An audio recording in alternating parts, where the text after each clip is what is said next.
It's been more than a year since the Russian invasion of Ukraine started, and it's not looking like it's going to end anytime soon. And a few weeks ago, we all saw the news about the Wagner Group leader dying in a plane crash. Yes, a plane crash. Seems legit. However, the Wagner Group is not the only independent group fighting in this war, as we have multiple groups with competing interests and allegiance fighting for both sides. And let's start with the group that everyone has heard about at this point, and it's the Wagner Group. It's a Russian private military company that gained a lot of notoriety after its involvement in the recent war in Ukraine.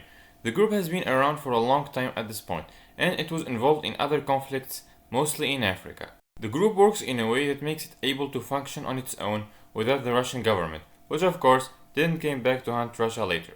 And throughout the war, they were even more effective than the Russian military, and at one point they almost caused a Russian civil war, although like we saw, they are not doing well right now. Another group like them is Storm Z, a series of penal military units established by Russia in April 2023. The existence of Storm Z units was first uncovered on April 6 when Ukrainian forces captured documents detailing their penal recruitment and formations. So yeah, a military group made of ex-prisoners. The Russian Ministry of Defense modeled the units after the Wagner Group penal recruitment after their falling out with the Wagner former leader. The unit members are recruited from Russian prisons on the promise that successful service would result in a deduction of their sentence. However, during the Wagner Group rebellion, several Storm Z units pledged their loyalty to the Wagner Group to topple the Russian military structure. However, after Prigozhin ended the rebellion and turned his convoys around shortly outside Moscow, these Storm Z units accused him of cowardice. So yeah, they're also not doing really well right now. But now, let's talk about the Chechen groups and their involvement in the war in the side of Russia. The Chechen military under Ramzan Kadyrov, the head of the Chechen Republic, fought with Russia throughout this war, with some news of them occasionally coming out of Telegram. However, not all the Chechen groups are all pro-Russia, since a lot of them are on the side of Ukraine. They fought with Ukraine since the Donbass war in 2014, and a lot of them moved to Ukraine in 2022 to join the fight. Next, we have Gazpromneft, which is literally a gas military company, and there is also Fakel, another military company founded by Russia in 2023.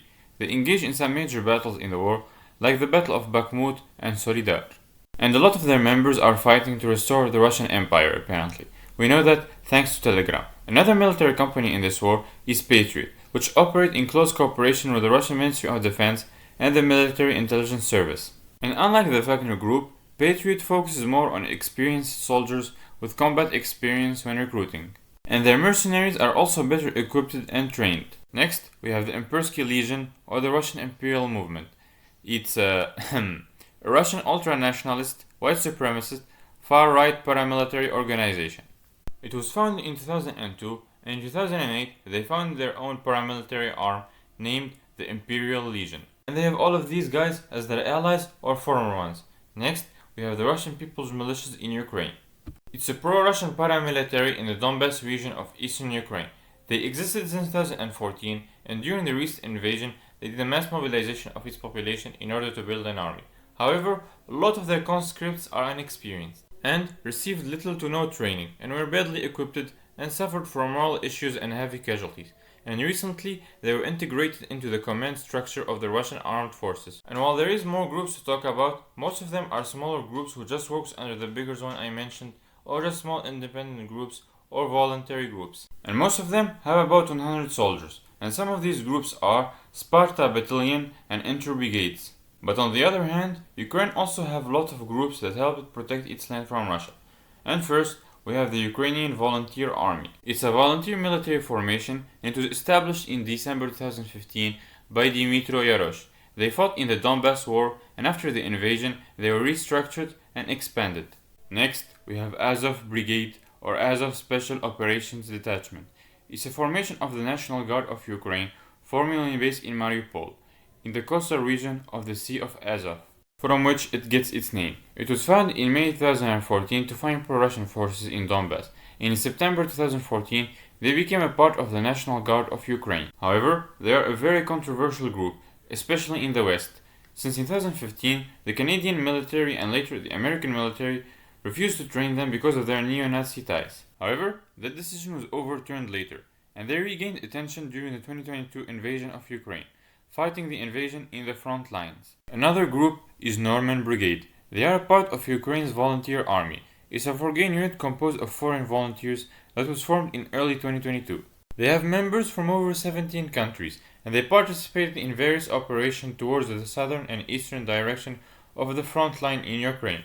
It is also known that the unit has made a significant contribution in providing humanitarian aid to the southern and eastern municipalities of Ukraine. Their efforts encompass a range of activities to support locals, such as delivering medical assistance and supplying medical personnel. And next, we have the Freedom of Russia Legion, also called the Free Russia Legion.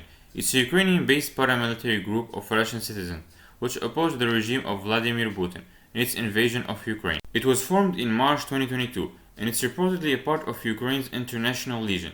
It consists of defectors from the Russian armed forces and other Russian volunteers, some of whom had immigrated from Ukraine.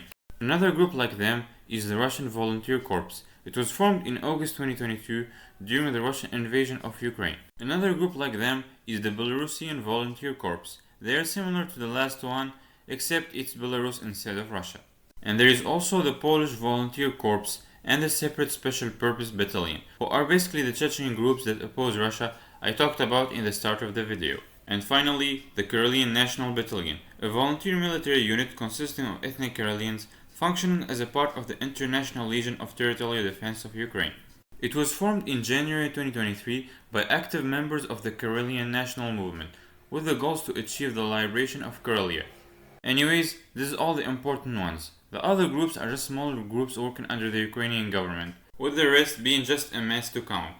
Anyways, this is all for today. I am Wonder of You, and I'll see you again in the next video.